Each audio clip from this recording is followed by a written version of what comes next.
Et oui, chacun de nous est véritablement responsable de ses actes. Car ce n'est pas parce que quelqu'un m'a giflé que je dois le gifler. Ce n'est pas parce que quelqu'un m'a insulté que je dois l'insulter. Je suis responsable de mes actes. Tu es responsable de tes actes. Nous sommes tous, chacun, responsables de nos actes. Et ça, c'est très important à écouter et à considérer et à retenir et à mettre en pratique. C'est très important. Nous sommes tous, chacun, responsables de nos actes individuels ou personnels. Alléluia. Bien-aimés, nos péchés sont exactement notre signature. Quand tu pèches, tu émets une signature. Une signature d'accord ou d'agrément devant l'ennemi en sa faveur pour te séparer du bonheur qui t'attend en Dieu, du bonheur, ton bonheur qui se trouve en Dieu et ce qu'il veut faire pour nous. Bien-aimés, Satan nous achète par le prix de nos péchés. Satan a réussi à acheter le pouvoir qu'Adam et Ève avaient à travers le péché, leur péché. Il a réussi à obtenir, à accéder, à avoir accès à tous les privilèges qu'ils avaient. En péchant, Adam ne savait pas qu'il vendait son pouvoir et tout ce qu'il avait comme privilège avec Dieu à Satan. C'est pourquoi quelque part, Satan même dit à Jésus, si tu te mets à genoux et que tu m'adores, voici les royaumes de ce monde et toute leur gloire. Je te les donne si tu m'adores, car cela m'a été donné et je les donne à qui je veux. Voici ce que Satan dit. Donc, Ève et son mari Adam, en péchant, étaient en train de vendre à un prix très bas, même à 100 prix, tous les privilèges, tout leur pouvoir à Satan.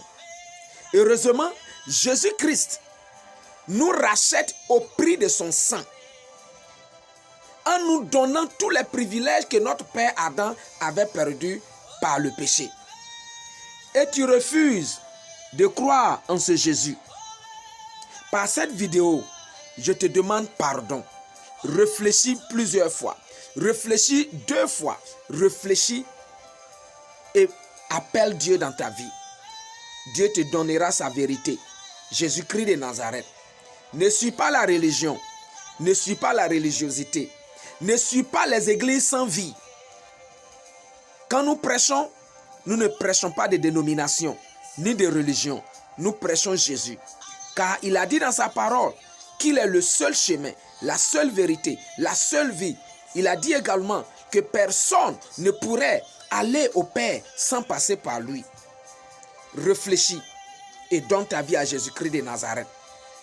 Les démons et les esprits impurs doivent rendre compte concernant nos péchés à leur grand maître Satan.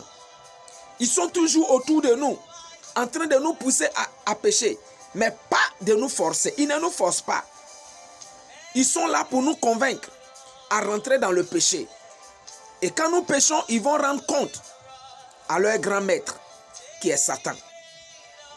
Et leur grand maître va jusqu'à Dieu pour lui dire, voici un tel ou un tel fils, une telle ou une telle fille à qui tu penses et que tu aimes. Voici ce qu'il a fait. Voici ce qu'elle a fait. Bien-aimé, Lucifer et les anges qui ont péché au commencement ont été chacun responsables de leurs actes. Les anges qui se sont laissés convaincre par Lucifer sont chacun responsables de leurs erreurs. Lucifer, Satan, est aussi responsable de ses actes.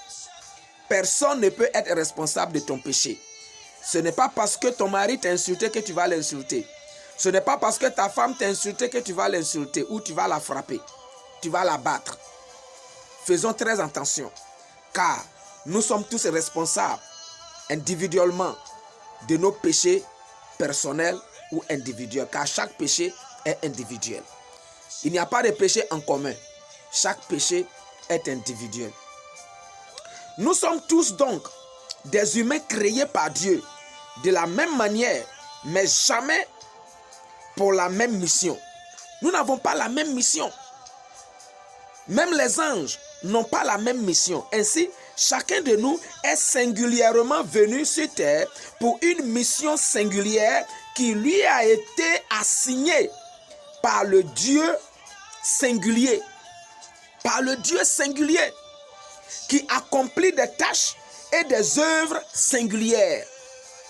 Ainsi, chacun de nous doit accomplir des œuvres et des tâches singulières. Et donc, si quelqu'un pêche et que tu le suis et que tu pêches, il a péché, toi aussi tu as péché.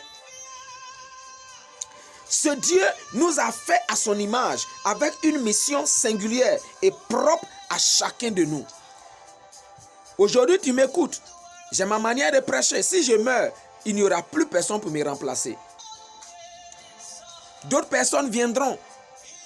Mais ils viendront remplir leurs tâches, leurs œuvres, leurs responsabilités individuelles et singulières, propres à eux, assignées à eux par le Dieu singulier, le Dieu particulier.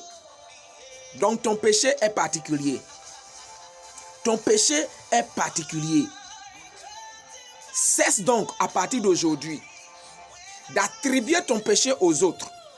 Parce que quand quelqu'un agit, tu n'es pas obligé de réagir dans le péché ou d'accomplir un péché parce que quelqu'un a agi négativement envers toi. C'est très important. Ton péché, c'est ta signature. Ta bonté, c'est ta signature. Ta sanctification, c'est ta signature. Ta débauche, c'est ta signature.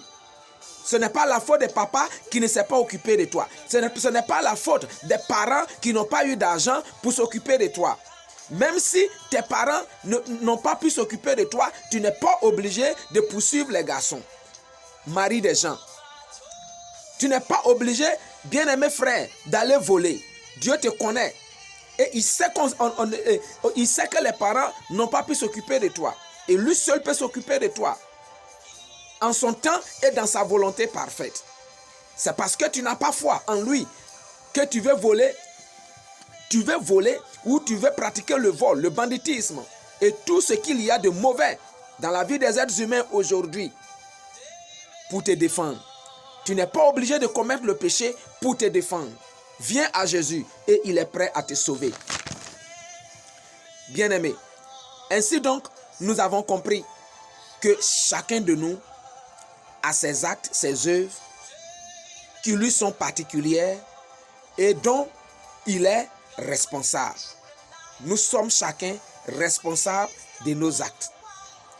Nous ne devons plus jamais, à partir de cette vidéo, attribuer nos péchés aux autres, afin de pouvoir véritablement les confesser devant Dieu qui est toujours prêt à nous sauver et à nous pardonner.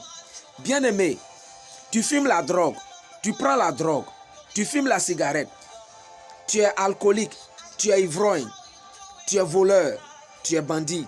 C'est ce que les êtres humains t'appellent. Mais Dieu ne t'appelle pas comme ça. Dieu t'appelle son futur enfant. Il veut te sauver parce qu'il t'aime. Dieu t'aime. Bien-aimé, même si on a déjà dit, à cause de ton mauvais comportement, Dieu t'a oublié, c'est faux. Dieu ne t'a pas encore oublié. Chaque matin, ton nom se trouve sur la liste des vivants. C'est Dieu qui fait ça. Dieu t'aime très fort et il veut te sauver par cette vidéo. Mets-toi à genoux et dis-lui quelque chose. Pose-lui tes questions. Appelle-le dans ta vie, dans le nom de Jésus. Il te répondra et il viendra à toi. Certainement, il se révélera à toi. Il va se révéler à toi, car il veut te sauver. Dieu aime tout le monde. Dieu aime le franc-maçon. Dieu aime le marabout, le féticheur. Mais c'est le fétichisme que Dieu n'aime pas. C'est la franc-maçonnerie que Dieu n'aime pas. C'est l'idolâtrie que Dieu n'aime pas. C'est la drogue que Dieu n'aime pas. Globalement, c'est le péché que Dieu n'aime pas. Mais toi, la personne qui m'écoute, Dieu t'aime énormément. Donne-lui ta vie à travers Jésus-Christ et il te sauvera. Au nom puissant de Jésus. Amen.